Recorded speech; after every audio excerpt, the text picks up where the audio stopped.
You okay? Yeah. Maybe a few minutes early. I'm just making sure everything is working this week.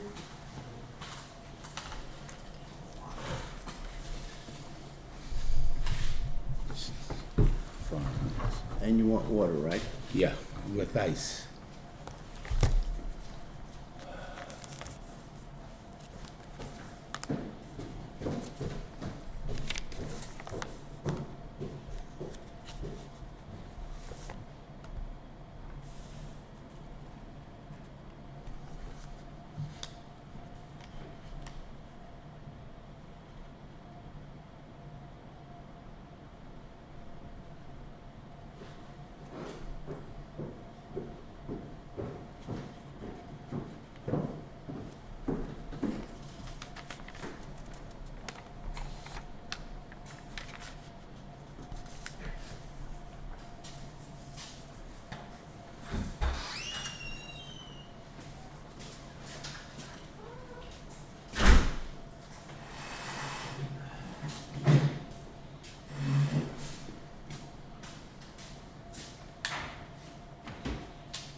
Thank you very much.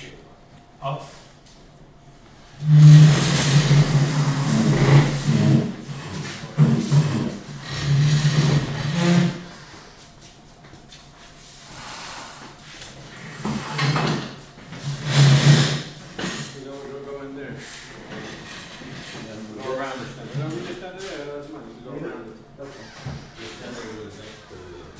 Sometimes we like to stand, not fall asleep. Sometimes we like to stand, but.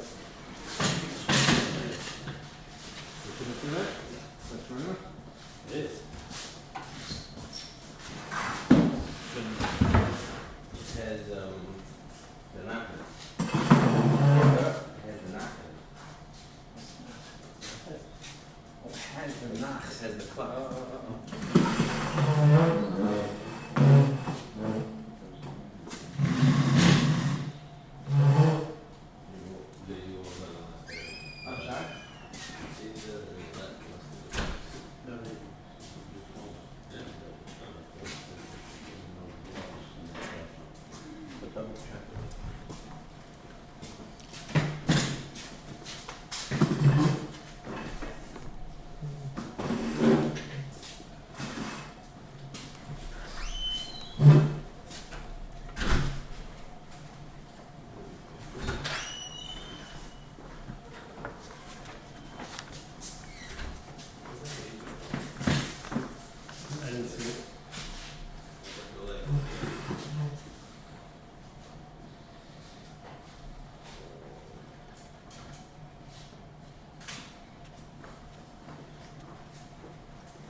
Okay.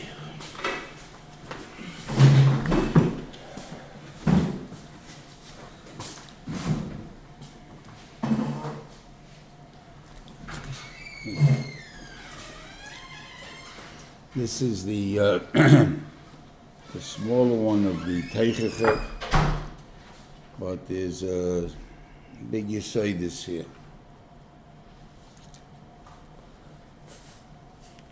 The pasuk starts off in Bechukosai telechu. If you go in my chukim, there's mitzvosai tishmeru, and my mitzvahs you will learn. Now, where do I get the word learn? Tishbu means to guard, to protect. So it's a Rashi.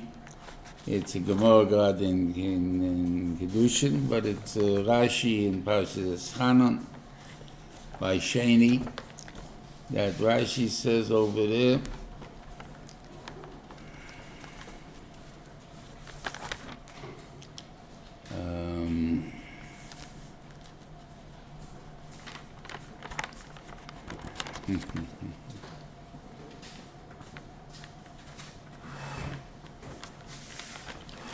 Right.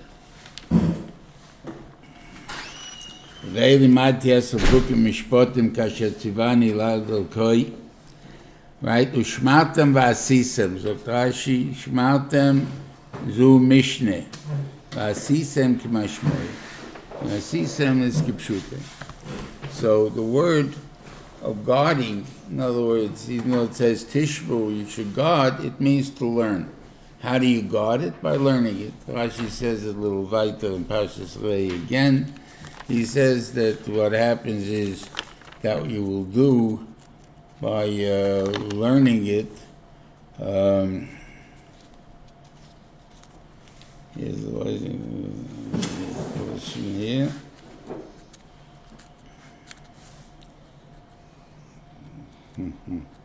Right before Shlishi. Gotta turn the page. It says over here, Shmur v'shemata is called Dvar Me'ele. So again, he says, Shmur zu Mishneh. That's Mishneh. Sh'ata tzorech l'shomra b'birktecha. You have to guard it in your stomach. I mean, you have to internalize it. That's the Torah. That's how you internalize. How do you internalize it? By learning it. Okay. So that's the Bechukosai Torah. That's what Torah. And you will do it. And you'll do them. So Rashi. In Bechukosai Torah, Yochel, you would think, Zeki ma mitzvahs. That means doing the mitzvahs. Kivon. Kishu oimer. Ves mitzvahs tishberu. Aviki ma mitzvahs emor. When it says you'll guard my mitzvahs, it says already you'll do the mitzvahs. Right? That they have to work on Torah. So now the shmira of Torah is going to be on the, the amelus of Torah and so on. But okay. But again,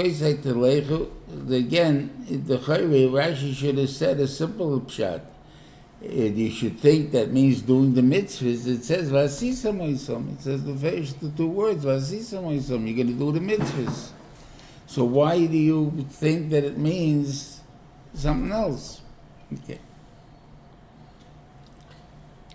So one kind of pshat is what Rashi means here to say is a new way of doing mitzvahs. What's the purpose of mitzvahs? The Rebbeinu gave us mitzvahs. You learn it, chazlut. What's the purpose? Why? Because I want you to become the mitzvah. I want you to change. I want you to become somebody else. That's the main thing. It's not a game. I want you to become somebody. That's what mitzvah says. That's what the Rebbeinu wants.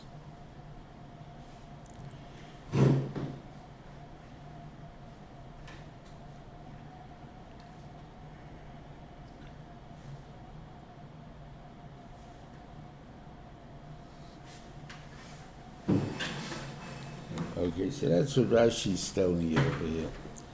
That when you learn something, you're supposed to change. It's not a point of just learning something. If you learned whatever it is, let's say we're learning brachas, and we're learning brachas the same way we daven before we learn brachas, right? Or say Krishma, or whatever it is that we're doing. And then so then if we didn't change, we didn't learn. We didn't accomplish anything. I want you to become the mitzvah. That's the main thing. Okay. I'll tell you a story. It's about the Rosh Hashiva Zatzal. And the truth is when I first started to say it over, I thought about it, let's say, about the Rosh Yeshiva. And thought about it, and I hold the biggest cover to the Rosh Yeshiva to tell over the story. When he first became ill, towards the end of his life, he had too much calcium in his blood. When you have calcium from the blood, in the blood, it makes the mind to tumult. The tumult's the cup. So it was a few weeks before Pesach. He was put in the hospital, and he said he refuses to stay in the hospital Pesach time. He has to come home. That time, the only way they can feed him would be with an intravenous tube. So you would have to have an intravenous nurse. Now it can be done by Hatzalah members, but at that time it had to be done by a professional nurse that's going to do that thing. And that was supposed to be. And we had the minyan in the house, and I remember I was used to daven there. I ate with Rosh Yeshiva every day, the Suddis, and I would make kiddush after, for the Elam, for whatever Elam there was. We just kept it down to a bare minimum, but we had a minyan. And I would make kiddush and then pour wine into little glazlach, and then what do you call it? The nurse happened to be a Korean, and she picked up one of these little glazlach and tried to feed it to the Rosh Yeshivas, that's how. And Rosh Yeshiva bit his lips like this, and he shook his head back and forth. I'm not taking it. And the nurse became very apologetic. She says, I don't understand. He happens to be a very good patient, and whenever he's told to do something or he's asked to do something, he definitely does it without any problem. Never gave any trouble about eating and stuff like that. And all of a sudden here he's refusing to take it in. All right? And everybody, all the clever people, the states out there that were on our normal minds, are watching this, and Taka, it shows up, why is Rosh Yeshiva acting like that? Right? Until my nephew Beryl took a glazel, another glazel, and gave it to him, and then he drank it. And we realized, of course, it's Stam Yenum. He's mevushal, this and that, obviously he's not in that position that he would know that. Abel, how are you going to drink some? A shiksa wants to give him some wine, and he's going to drink it? Of course not. And by us, we never even thought that there's such an Indian. How can you not think there's an Indian? Why you go to so many weddings, and the who serves the wine, the waiters, all the Geisha waiters, that somehow we forget and the whole thing that there's an Indian of Stam Yenum. He was a person that X amount of years I never drank Stam Yenum in my life. I'm not going to drink any Stam Yenum anymore. Now, I'm not starting now. And that's the point. He became the mitzvah. His body could not drink Stam Yenum. So if you saw a goy, even logic doesn't make sense, and all these things, all the good zachen, but it can't be drunk. That's what the point that he learned, and he did.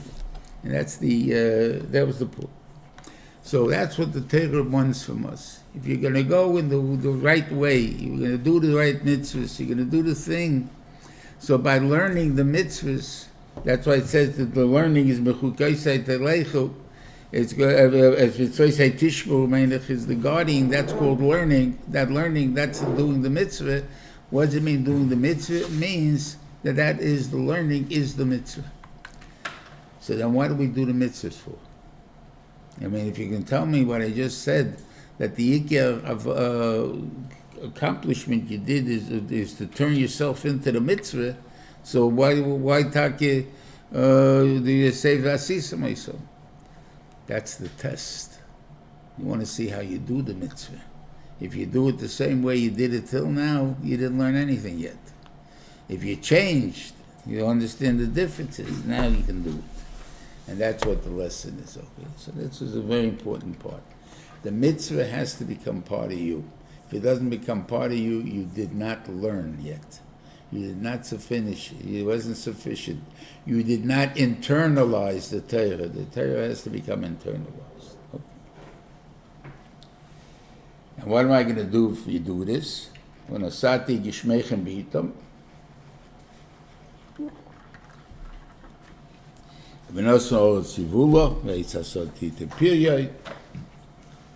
and then there are different periods that you have to work a field. The farmer doesn't have everything coming on one shot. He has dayish, and he has botzir, and he has zera. He has different types of things that he has to do in the field. So he's telling you that Rashi says the Loshen v'hisig lochem dayish is botzir. Dayish will reach botzir, meaning that there will be so much dayish in the fields that it will have to be in the field till botzir. And the same thing goes from botzir yasig is zora. Okay, and then it was it's a shvere broche. You're just telling me now that I want you to have broche, right? Well, we know, obviously the world has changed. Once upon a time, let's say an accountant came April 15th, 16th, Baruch Hashem, now he's off. Now he can relax, he's finished with the accounting season. Okay. That's the way it was with the manufacturer. He manufactures what he calls winter clothes. He works in the winter, he works in the summer, right? And he sells during the winter. He doesn't work during the winter. He works the summer. He has to have, the person doesn't work 24 months a year, 12 months a year, 24/7. It can't be. You have to have rest. You have to be able to relax. A farmer, in summertime he works like a felt, and the rest of the time he can be relaxed in the wintertime. So what's shot in this bracha that I'm going to give you so much dayish that it's going to make you crazy. You're not going to have any rest. Pshat is done. No, we're saying the opposite. What's the main problem? Why are seasons problems? Because I have to have finished my work in a certain time, because I haven't got time to do the other stuff any other time. That's the point. Now, I have to take everything in from the fields. I have to bring it into the storage houses, because if it gets wet and it gets rained on, after it's in the field, it's going to start to rot. And when it starts to rot, then the whole thing became nothing. So you lost the whole year's work. So therefore, you have to work very fast. But what happened if I guarantee you, the Beniman can guarantee you, that pshat is that you're going to be able to work on your field the whole 3 months, whatever it is there. And therefore, since you can be able to work, you don't have to worry about it rotting. So now you can set up yourself a special periods or places to do it, and whatever it is there. So when you do that, all of a sudden I have a Seder Hayom. A Seder Hayom, now all of a sudden I can learn. Before then, I can't. Right now, you have to plant. Right now we have to plant. Right now we have to reap. Right now we have to cut. Whatever it is that you have to do, it has to be 1, 2, 3. Because now it's going to get spoiled. Once I know I have time, I can masada my day, that I give myself time to work every day and to learn every day. And I'm made like in steig. That's the main thing he's told in the bracha of here. Not that you're going to be working all the time. Working all the time is not in bracha. But you're going to be able to accomplish what I want by and learn at the same time. Okay. And then he's going to give up a piece and whatever it is there.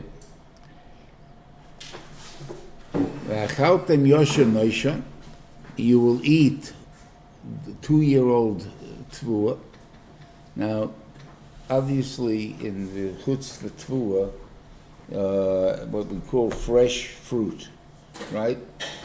And it gets a little too fresh, it's spoiled. No such thing as too fresh, right? So therefore, you have to have it. You have to be able to eat it at one time. If you can't eat it, then it's spoiled. Okay. Okay, so he's telling you that all tfuah, all grains, all fruits from the fields spoil. So therefore, no yichus yoshin except for grain. Grain has a mila that the older it gets, up to at least 2 years, that it becomes better and better. I don't know what the better it is the flavor better, is the, what do you call it, I guess the amount is better. I can't answer you, I don't know. But the biggest bracha that will be that you people will eat yoshan nation. You'll eat old tfuah, 2-year-old tfuah. Okay.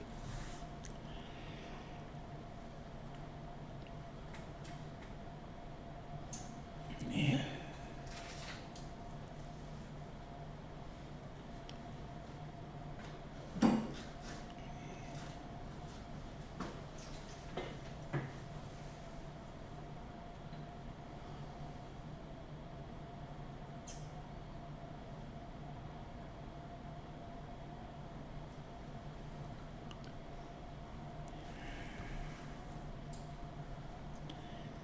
Okay, so the bracha, the Rebbeinu Shalom is going to give us the bracha that we're going to have the best food around. In other words, the best food that's shaykh to have, that's what we're going to have. Okay. Then he ends the second pasuk, v'yoshon lipnei chodesh totziu, and you're going to have so much new grain to bring into the warehouses that you're going to have to empty out all the yoshon. And where are you going to put it? Put it in another warehouse. So why you have to make a double move? Just put the chodesh into the second warehouse, and you'll save yourself every 2 years. You do it that way, right? Why is the point of having to do with 2 different malachas? No. We all have the basic of the problem of economics that we have in the world. The Gemara in Brachas, that the on the Gemara Baruch, I think Daf Hey says that they came to David HaMelech, his Seforim, and they would tell him, Amcha tzrichem panos. Your people need to make money, to make a living. So it's to do business. So he says, you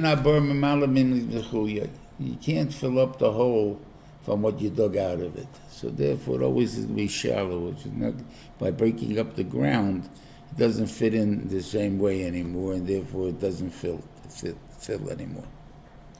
So it's always going to have a bigger hole than you started off with. Okay.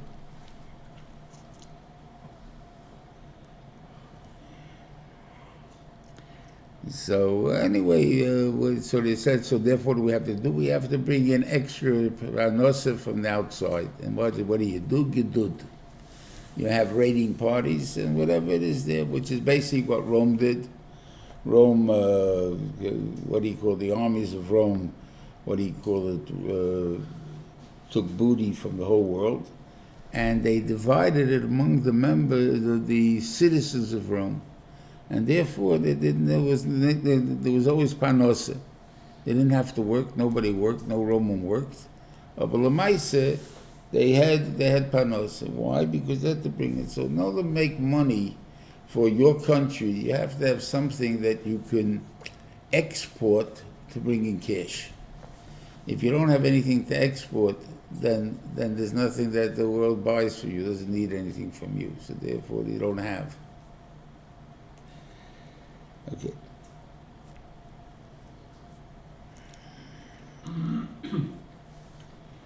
So he's telling you this thing. We have what's called the American dream, right? Everybody wants to own their own house, have a nice stick of land, and a cleaning lady. All the good zachen, right? But the cleaning lady also has that kind of dream.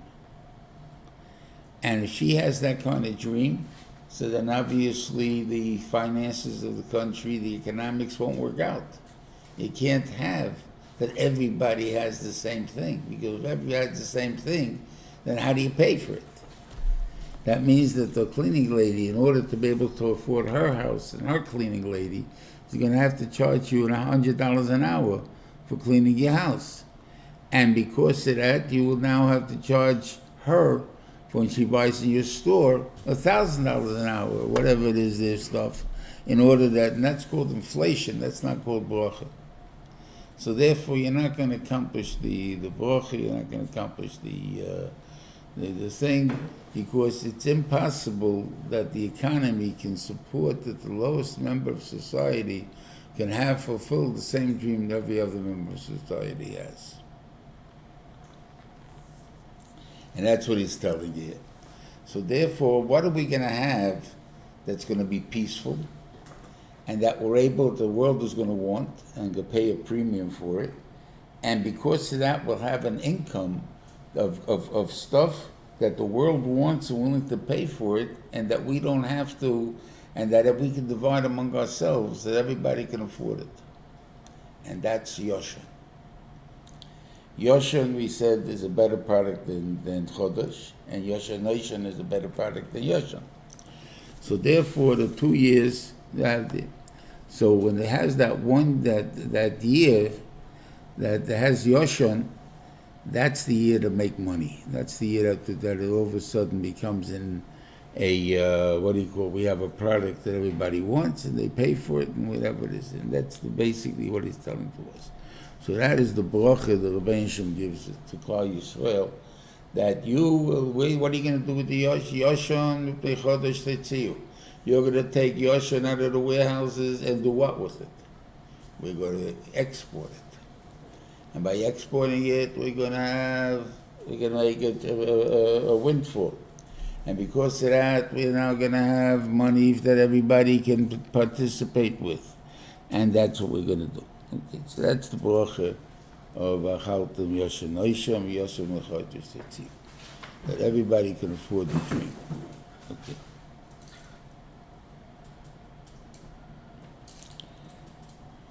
Okay. And then he goes into the whole thing, that's if you do all the brachas, if you do the klolos, whatever, have all the problems that you're going to have in it. Okay.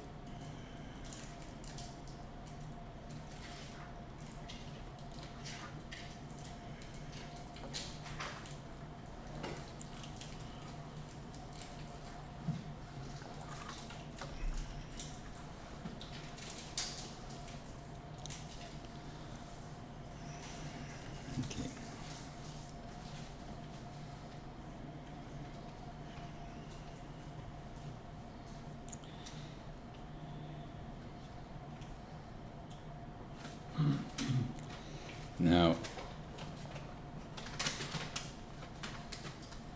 the Rosh Yeshiva told me, Yesod, obviously it's a pasuk, Meferish the pasuk. If I would have looked and with my eyes open, I would have seen it myself. But you ever worry, I don't know, wonder, man, that how come people living in Golus, by Hitler, Yimach Shmoy. But even I remember as kids, and the kids on the east side, that what do you call it? The Goyim were not afraid of us. The Goyim would be one Goy would not be afraid of 100 Goyim. They weren't afraid, and we were. And if you remember, the Israelis had a very hard time understanding the Holocaust. How come they didn't just attack the Nazis? When they just kill them? How many Nazis were there? And the thing and they couldn't do it. Why couldn't they do it? That's the lesson that the Rebbein Shem, that where did the Rebbein Shem do this? Only be artzos oyeveihem. Not, they didn't just do it in you're afraid of Goyim. You're not afraid of Goyim. You're afraid of Goyim in the Goyim's land. Therefore, in Eretz Yisrael, the Jews are not afraid. And if they're not afraid, so therefore that part, that the fear, understand that you can't rush 20 Nazis and kill them out. You got 1,000 people, even if they'll kill half of you, but at least you'll kill the Nazis. That they couldn't understand, that they didn't understand it. Why? Because the Ben Shalom, we're not afraid. But El Tzoyveim in Germany, in Nazi Germany, and all the other countries that we were in, that we were afraid.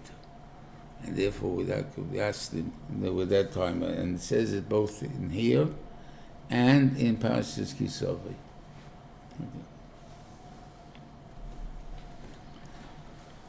Okay.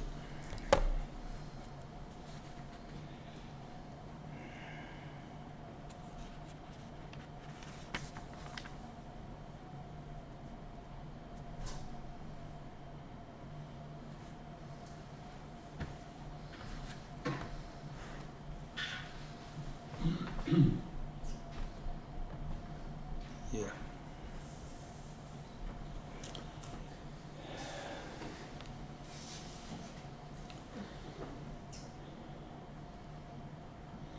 Again, El Tzoyveim, okay. And this is the Teichach.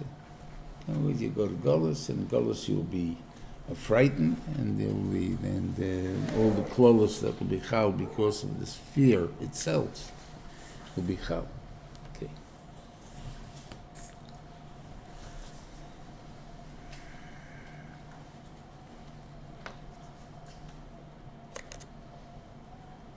Okay.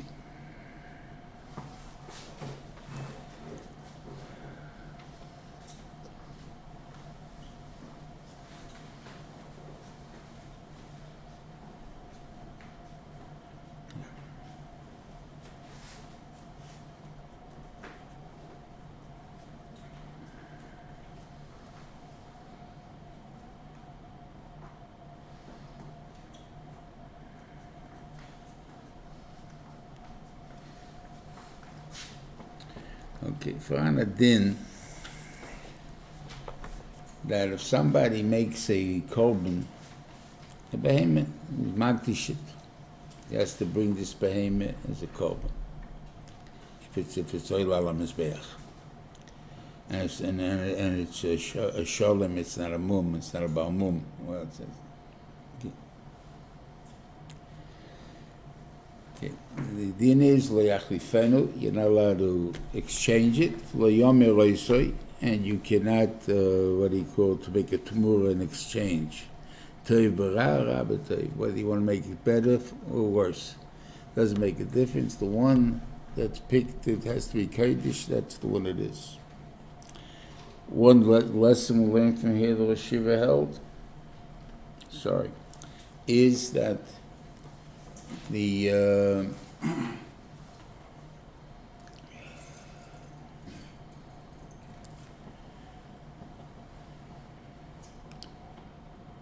that you never can exchange and desire who you think should be the guy that's going to be royal lekach. In other words, a lot of times in a family you have there used to be a joke, at least remember, this is the doctor, this is the lawyer, this is the accountant, and maybe somewhere along the line you may even have a Talmud Chochem in the family. That this one belongs to God. Whatever it is, with Maisa, that's not the way it works. So he says, you can't exchange it, and you can't make, you're not the one to pick. Okay, but that's we're going to see in the second part. In the end of the Seder, it talks about Maisa Behemoth. So how do you do Maisa Behemoth? You take out all the calves born that year, and you make them go out a gate, and the 10th one, you make a mark on him that he is Kodesh Lashem. And that's basically what you're supposed to do. Okay, so there again it says lo yomer. First, you can't make sure which one goes out first, and you can't exchange it, right? So Shiva asked the kasha, if I can't even make it go out, which one goes out first, I'm not allowed to do. So how can I exchange it, right? So therefore, it's they learn two things from it. One is It's not your ability to pick which one is going to be what. To say this one will be the Talmud Chacham, this one will be the what he called. It's not your ability to do that. That's one. And the second thing is that if you do make it holy, what he called this Kalvachem, it says you can't retire. You never became free. You don't ever become free from your job. In other words, whatever job I become to do for God that I chose, be the Talmud Chacham, be the Rebbe, be the what he called the rabbi, whatever job I'm going to do, I am going to do this for the rest of my life, period. That's what they're going to do.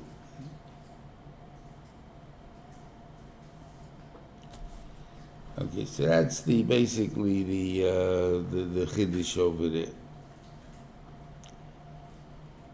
Okay. What was about the kids? I'm sorry? What was about the kids? What was about the kids with Meiser Behema?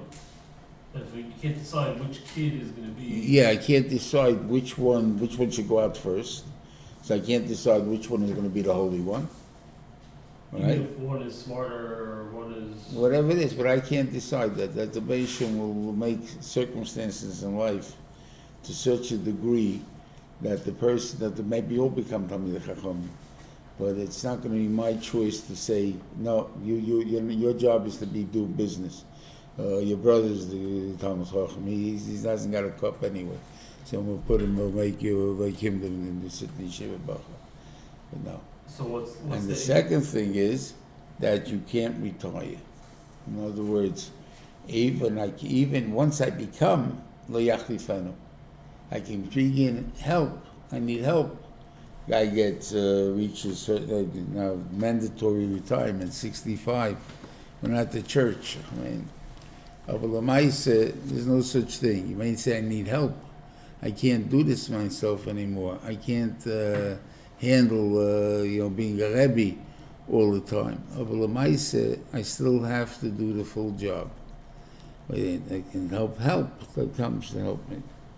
So that Rabbeim signed contracts now till 65. Yeah, That's not the right thing? that's what he said. That's what he's talking about? Yep. Uh-huh. Now, I don't know about the schools or how they hold about this, but the vice said that's what he held. There's no retirement. Now, I'm saying, you could say, but he hasn't got the energy anymore to be able to do it. Right. You're right. Maybe he doesn't, so we have to give him an assistant. We have to get him what? But I'm a school. I don't have money to pay for 2 Rabbeim. Okay, but I still can't kick him out and whatever it is there. I have to utilize him, pay him half of the salary, whatever it is there, but I have to be able to utilize whatever keches I have. That's a point. I can't decide that, Baruch Hashem, we need a new administration, a new this, it's too old already, everybody's what he called retirement age, and so on, and which we unfortunately are doing now in most places, that they make them, what do you call it, retire. I don't know. I said we never did it. The Rosh never let us. And the Maisa, what about all the good stuff that's there? You need to. I'm not saying you don't need more keches. You don't need more energy. You don't need a newer keches to come into it. That's fine. But you can't retire. You can't say you did your job, you worked 20 years, 40 years, whatever it is there, now you retire. And what do you call it? There's no retirement. Once you're God's, you're God's. Okay.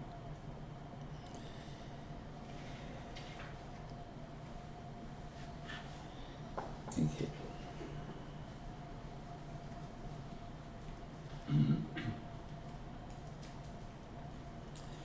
Now,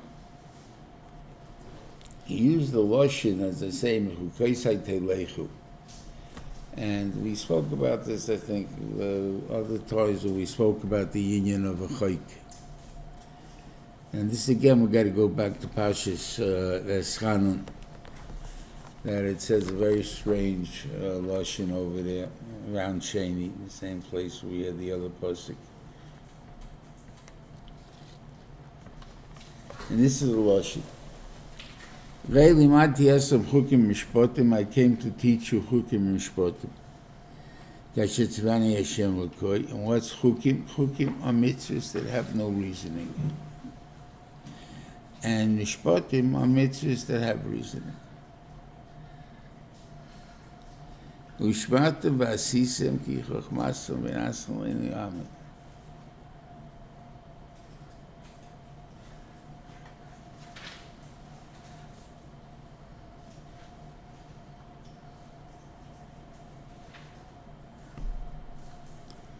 Yeah. So we said, what's the point? So, and again, I want to read a pasuk for you. Ushmatem v'asisem, you should learn them and do them. Ki hi chochmaschem uvinaschem le'nei ha'amim. This is what makes the world think that you're very smart.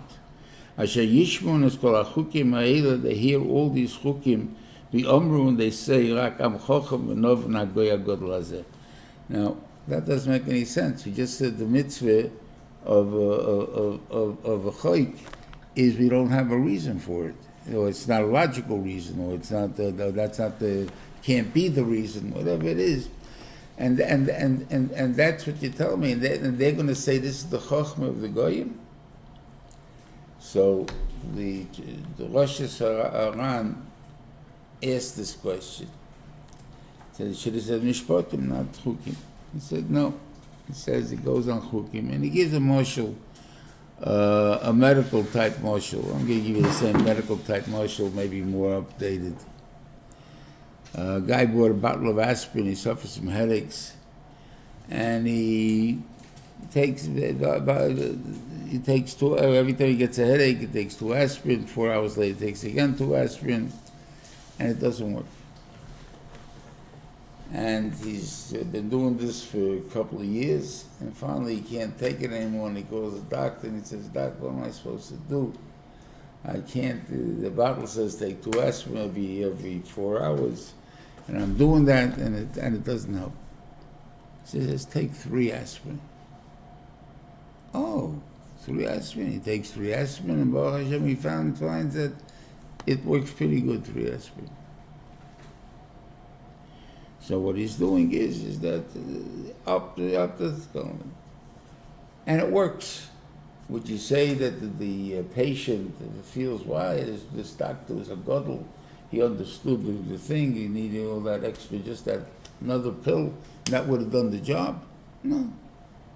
He says that I should have thought of it myself. I mean, this thing is just not enough. I need more. That's all. What happens though?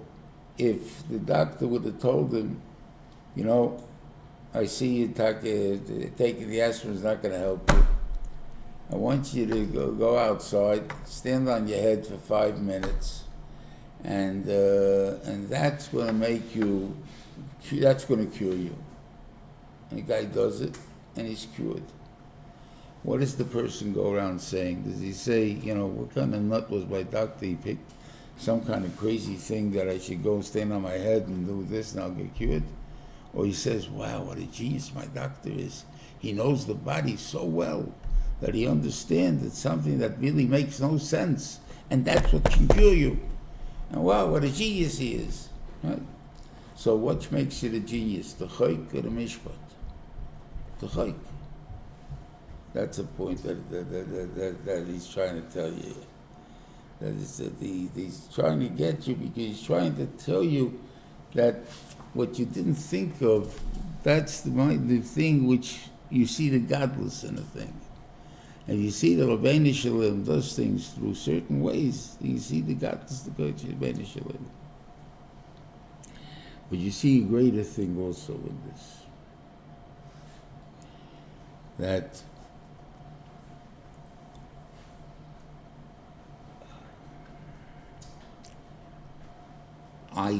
there's a reason why you have to do the chayk.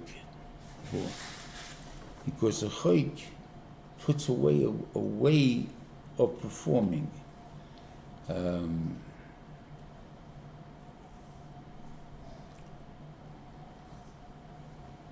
It's not that I just want you to do mitzvahs I want you to get used to doing certain things that show your belief in me.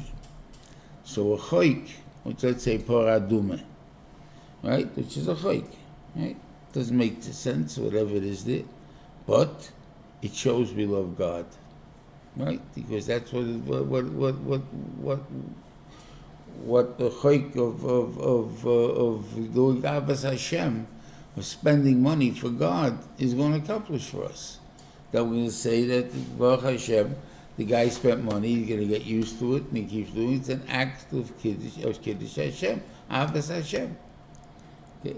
Now, if he does the same thing with chukim of Yiro, which is, let's say, for instance, Chazel and stuff like that, that I will do what the Torah tells me to do, and I think that I will do the same mitzvah that they have, because it's a Yiro, and I will train myself in Yiras Hashem. And there's in Parshas you have more esses where you have not only the Yira and Ava, you also have B'tach in HaKadosh Baruch Hu. In other words, where you have to actually rely on HaKadosh Baruch Hu, don't work. I'm telling you, I'm taking care of you. It's Shabbos. Don't work. Spend money. Enjoy. And that's what a person has to do.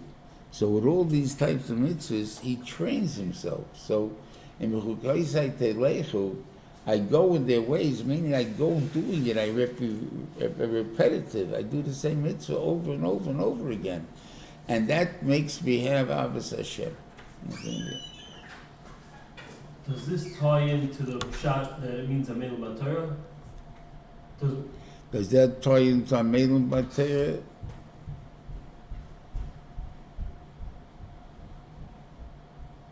Not necessarily. It's a separate pshat. Yeah. Okay. Yeah. It's not more to learn about the chukim than to learn about the... No, about the Mishpatim, the same thing. Because Mishpatim Bal Yudom, Rosh Hashiva learns, means that they don't really understand the different Mishpatim. You see the whole concept now of stealing, what it is, the chaos that exists in the world now.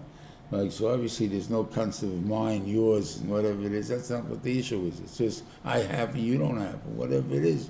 And that justifies. Robin Hood justifies. And that, obviously, that's not what we're talking about.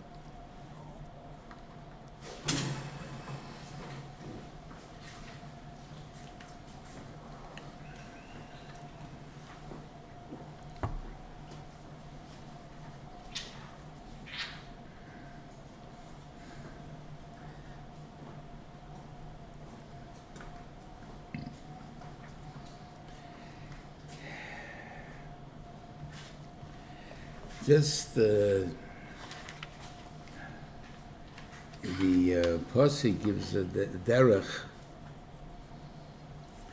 that reality you can not redeem even a stay achuza again. There's a derech in it. Okay. And this is Hamishi, V'mis de'achuzosah yagdish ish Hashem bo'yelkecha l'fizaroi, whatever it is. The truth is, I don't know clear what I'm talking about, but this we do see. Hamishi. So it's not in here. Oh, it's not there. So it has.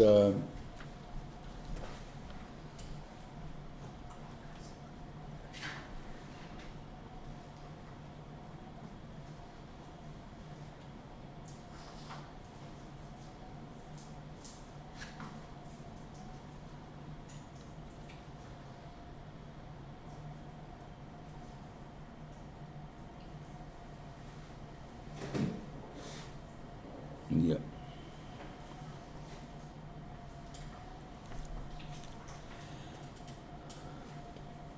I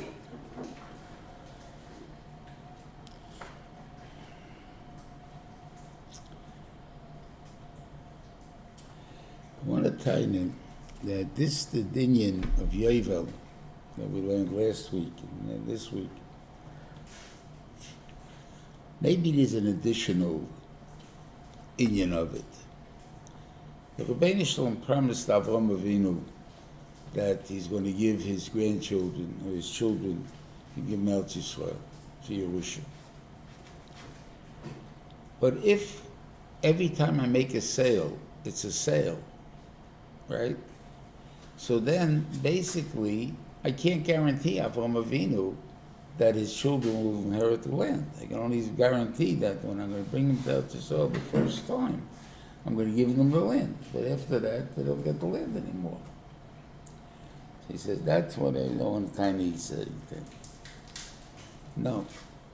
I'm going to make sure that your children, Avraham Avinu, are going to get the land that I promised them, promised to you to give to them, even though it's 50 days from now, 100 days from now, 1,000 days from now. I'm still going to give it to them, because I'm going to make sure that it keeps coming back to what equal. So it comes out as an interesting thing then. In other words, we see from the union of Bahar and the thing that the Beisham wants you to know it's not your land. It's my land. It's the Beisham's land. And he's not giving it to you to just get rid of and do whatever you want with it, whatever it is there. He has a use for it, and he doesn't want it to ever change. He wants it to remain that way.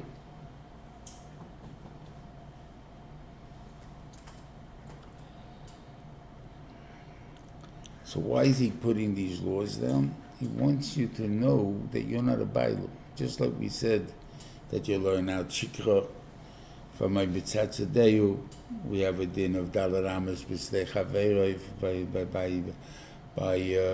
by Peah and stuff like that, where there is an inyan of Dalarama, of regular kinyonim that don't belong to the Bailam. You're not the owner of the land. That's the main idea. I only gave you reshus to take before other people. It is not your land. It's my land. So what happened if he would force it that it's going to have to come out that there won't be a say or whatever it is? I'll make it that it doesn't go back b'yovel. However it is, I sell it first, I magdish it and sell it, however the case is over there. So what it means is telling me is then that it's not, that what I tried to do was to take from Avram Avinu the land I gave to his children. And somehow maybe that he doesn't agree with, that it was not a good thing that he wanted. The Ben Shem wants that you have to do it the way I want it done.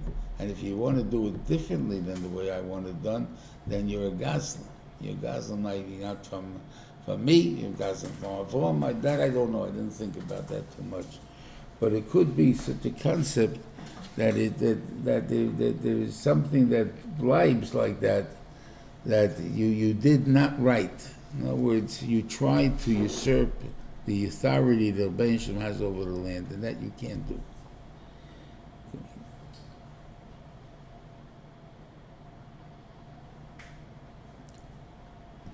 Is in the union of Achen.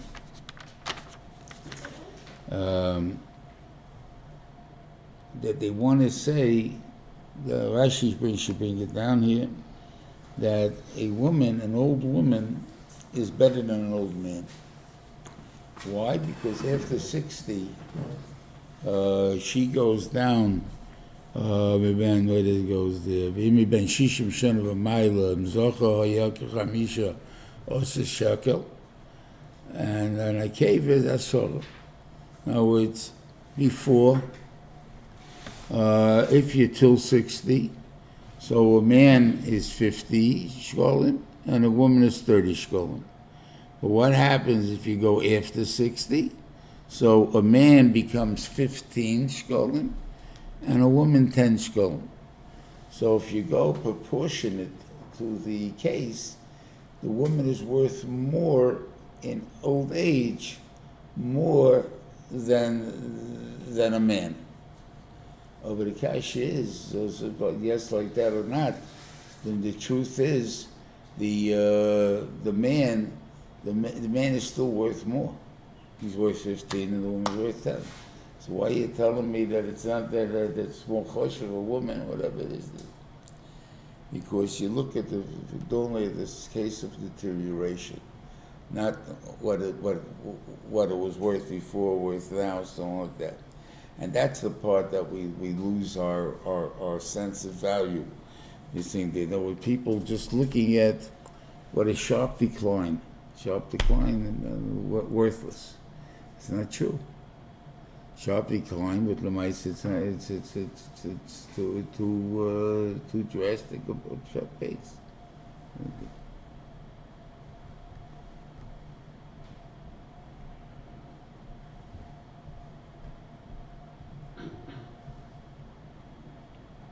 Yeah. So I want to say, so that's really a false, what do you call it, but that seems to stick in our heads more than the actual value of a person. How does it have to do with the shala of the chinuch? Take a break or not take a break? Some kind of clear with this. What, the 5 no, someone taking a modern break, he should go down a madrega, take off a madrega. Oh, that you mean? Has to do with this. Yeah, there's. I don't know if it has to do with this, but those has to be a discussion. In other words, giving off ben hazmanim from yeshiva. In other words, should they hang around yeshiva? And let's say the summertime would be an ideal way to discuss it. Should we make sure that kids should hang around the yeshiva the whole summer? Why? Because we obviously want madrege, or I'm saying we should send them away in the summer in order that the kid should feel when he comes back for Elul that he's going to get an aliyah. So in other words, let's say at the end of a summer's man, he's up to a 7 and stuff like that. And now all of a sudden, if he goes away, he'll go down to a 6. And because he go down to a 6, he'll find no better. He'll go down to a 5, go down from 7 to a 5, and then because he's going to work on Elul, he's going to go up to a 6. He's going to find that he's steiged. Why? He went up from a 5, right? So he feels good about himself, right? On the other hand, maybe it's more important that they should hang around the yeshiva, and they should feel that there wasn't such a reader to 6, and therefore that his taki went down only down to 7, and by 7 in Elul will go up to be an 8, even though he won't feel the aliyah to such a degree, but l'maisa he's going to feel a much bigger aliyah than he would the other way. So which is better? So if we're looking just to fool ourselves, in other words, that we would go after the fact what seems to be the aliyah.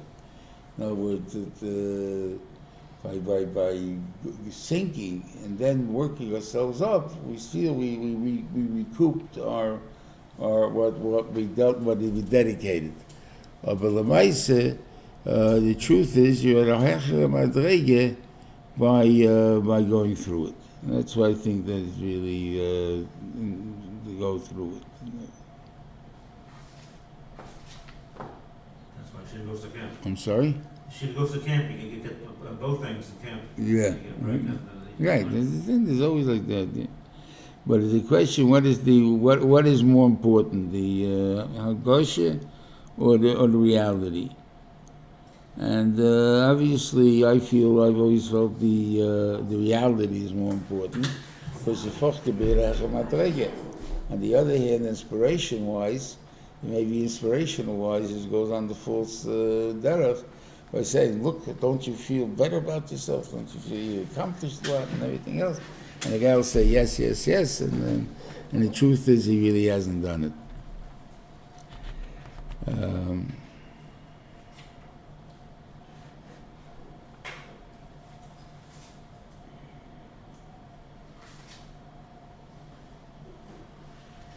So they're saying that Amri Inchi the Amri Inchi in the Gemara is not true. It's not supposed No, to be what? that way. The Amri Inchi in the Gemara is not the way it's supposed to be. It's only a perception. That's not the way it's supposed to It's be. not the way that's because the mice is first worth more. So how could you say he's worth less? He said he's worth nothing, he's worth more. So obviously it means, of course, we don't feel it. And so perception means something. I guess in Chinuch you have the same shaila. You want a kid to feel good about himself. In other words, that you shtig him. And therefore, because of that, maybe he'll dedicate himself to learning. On the other hand, he'll say, who are we kidding? He's a little less madrega than the other kid is. So why is he think this? So I'm saying, you can hear both sides. I don't think you can say clear that this is the only way it works. But with my say, I can't say either that's the only way it works. Yeah.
Yeah, the union of Chayro,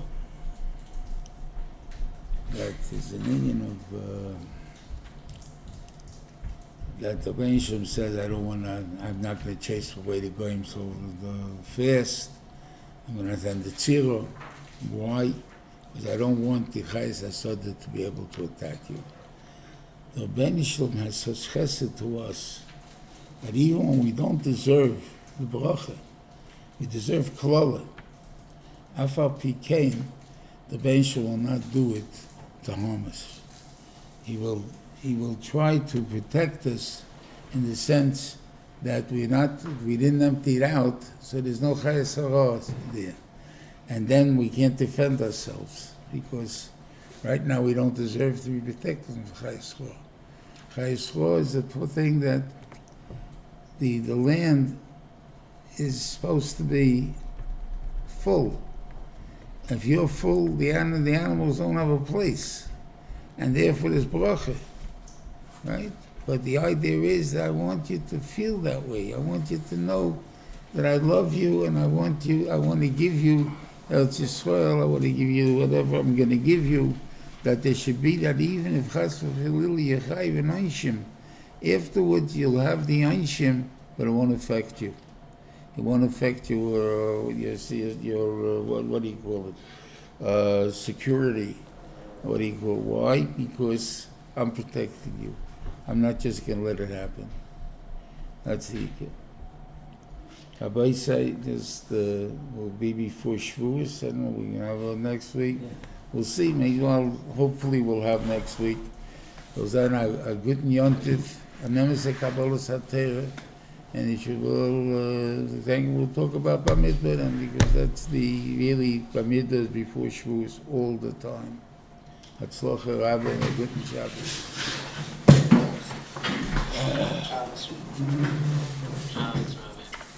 Shabbos, Rabbi. Shabbos.